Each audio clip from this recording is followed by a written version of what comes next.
Understanding Physics. This video is for AP Assessed Practical 11, which is about flux linkage. That's what I'm calling it. So this is what we've been asked to do. How does the flux linkage vary with the angle between the axis of the coil and the magnetic field? So what are we going to do? We're going to get a coil, like a transformer coil. We're going to produce an alternating field using an AC power supply.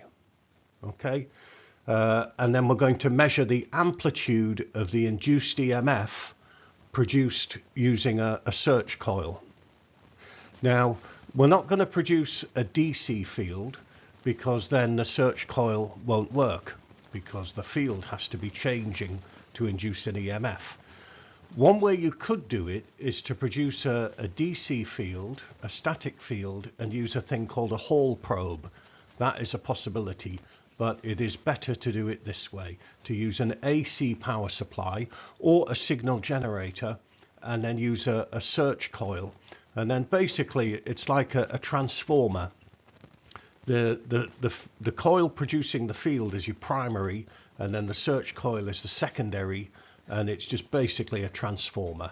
Okay, so we're going to use an AC power supply, and we're going to measure the amplitude of the induced EMF that we get in the search coil.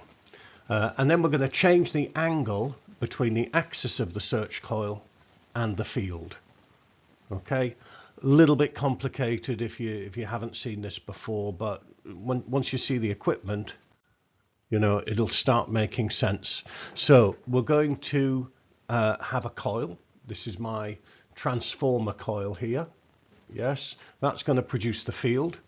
You can actually get a much stronger field if you put an iron core in there. You may wish to do that. We're going to use an AC power supply, or as I said, a signal generator. May as well just use an AC power supply. Keep the current the same. We're going to use a protractor to measure the angle.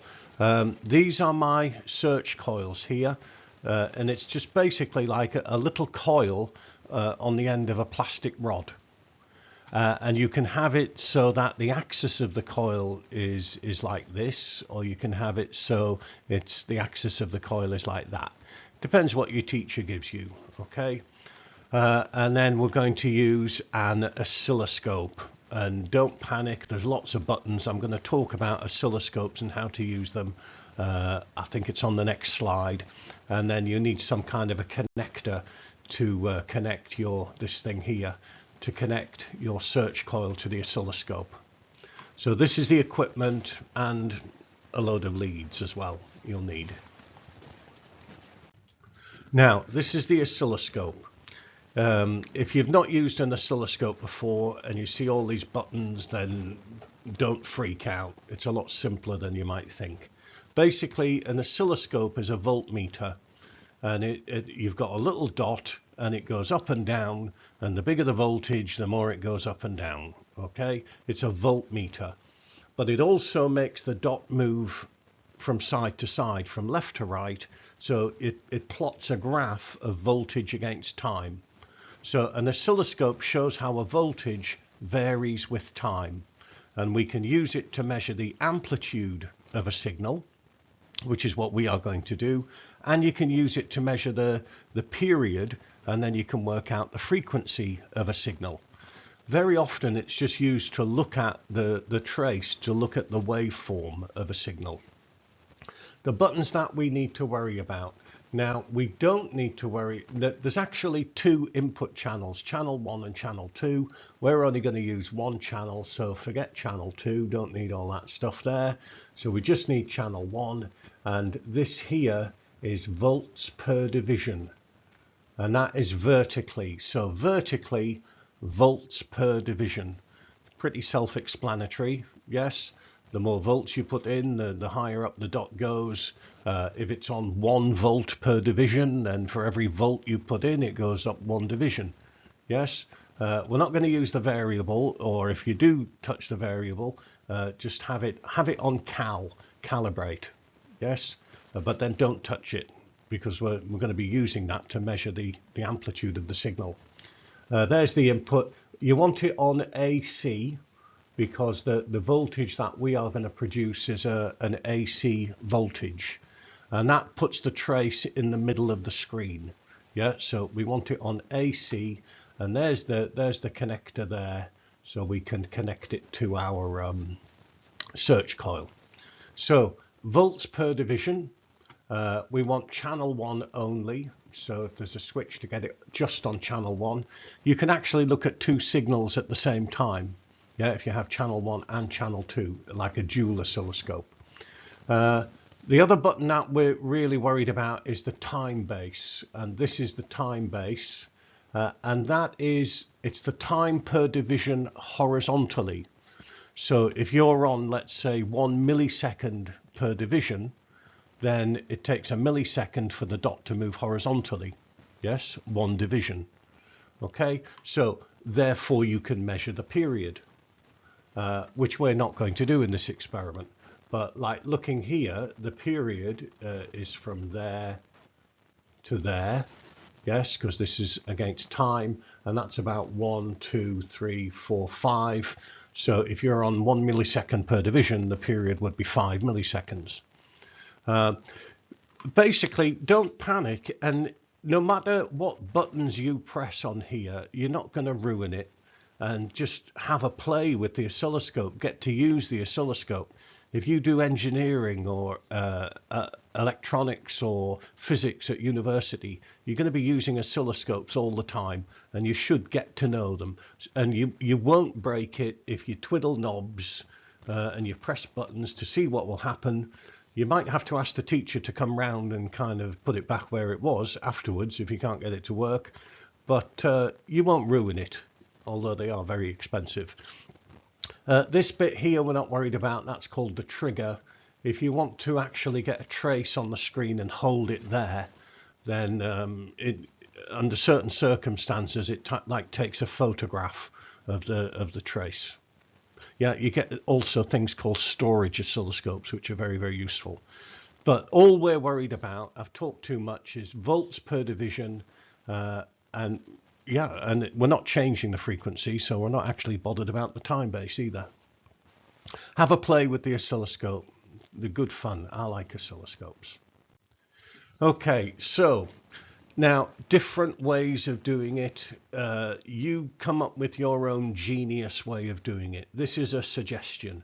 So you've got your search coil, and you hold it in a clamp on a retort stand. Okay. Then you've got the coil producing the field, okay, plugged into the AC power supply. And I would say don't move that. Keep that in the same place and move the search coil. And underneath the search coil have a protractor. And then you keep the coil of the search coil in the same place all the time, as in like it's above the middle of the coil is above the middle of the protractor. And then you move the retort stand to change the angle. So this is your search coil here, and you can move it that way, and you can move it that way.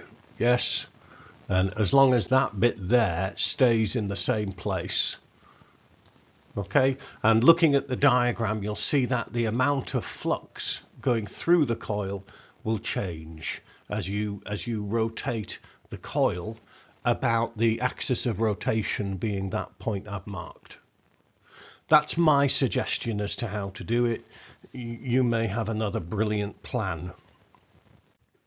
On the AQA website, there is a suggestion that you use these big coils called Helmholtz coils.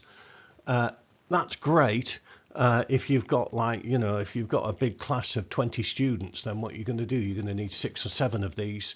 So maybe not practical other than for a demonstration, which I think would be a shame if the students didn't do it for themselves. So another way of doing it, Helmholtz coils, they're designed to produce a uniform magnetic field, by the way. And there is a stand you can put them on. Don't worry about that. You're not going to use them, probably. Okay, now looking at these diagrams here, this is the coil in different positions. When the plane of the coil is parallel to the field, then our flux linkage is going to be 0. So this dotted line is the axis of the coil. So when the axis of the coil is perpendicular to the field, we're going to get 0 EMF. Yes? Then if you turn it through 90 degrees, when the coil is in this position here, so when the plane of the coil is perpendicular to the field, you're going to get loads and loads of flux linkage. So when the axis of the coil is parallel to the field, then you won't get any. Now, sine, cos, sine, I'm not that bothered. It's not important. I mean, the only difference between a sine and a cosine is 90 degrees. I'm not interested in that really at all. We've got n phi is your flux linkage, and that, according to your formula sheet, varies with cos theta. And don't get too hung up about what angle we're talking about, okay? As I said, you know, if you measure that angle, it's a sine. If you measure that angle, it's a cosine. The induced EMF, well, if we differentiate that equation, because the induced EMF is going to be like dn phi dt, and a cosine becomes a sine. You can see this is all getting a little bit muddled now. Is it a sine or is it a cosine? I mean, you plot your graph and you should get a graph which looks something like this, or you may get a cosine. Just start it at a different place. Just change the numbers by 90 degrees on the x-axis. The point is that the relationship will be sinusoidal. Yes, it'll be either a sine or a cosine. The graph will look like this depending on what angle you are measuring. Yes, and don't get hung up about what angle you are measuring. Okay, it should be sinusoidal.